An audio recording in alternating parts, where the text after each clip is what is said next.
আজকে বাংলাদেশের জন্য শোকাবহ দিবস। বাংলাদেশের সাবেক তিনবারের নির্বাচিত প্রধানমন্ত্রী, গণমানুষের অবিসংবাদিত বাংলাদেশের নেত্রী, আধিপত্যবাদ বিরোধী আন্দোলনের সংগ্রামী নেত্রী, বাংলাদেশের সাবেক রাষ্ট্রপতি, সেনাপ্রধান শহীদ জিয়াউর রহমানের সহধর্মিণী, বাংলাদেশের স্বাধীনতা যুদ্ধের ঘোষক শহীদ প্রেসিডেন্ট জিয়াউর রহমানের জীবন সঙ্গিনী বেগম খালেদা জিয়া আজ সকাল 6 ঘটিকায় ইন্তেকাল করেছেন। ইন্না লিল্লাহি ওয়া ইন্না ইলাইহি রাজিউন।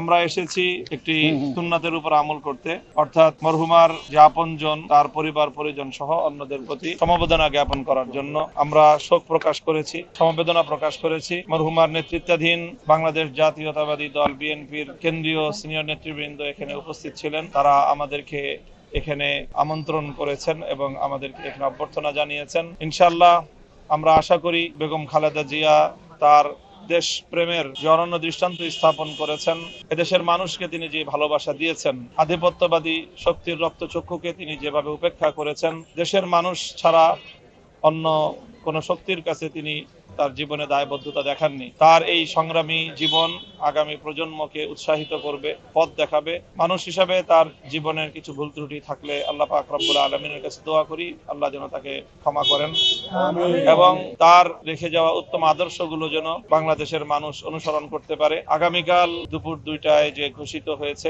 মরহুমার জানাজা নামাজ ইনশাআল্লাহ অনুষ্ঠিত হবে জাতীয় সংসদ ভবনের দক্ষিণ প্লাজায়। আমরা সকলেই সেই জানাজায় অংশগ্রহণ করার চেষ্টা করব এবং আমরা মরহুমার মাগফিরাত কামনা করব। আল্লাহ যেন তাকে মাফ করে দিয়ে জান্নাত নসিব করেন।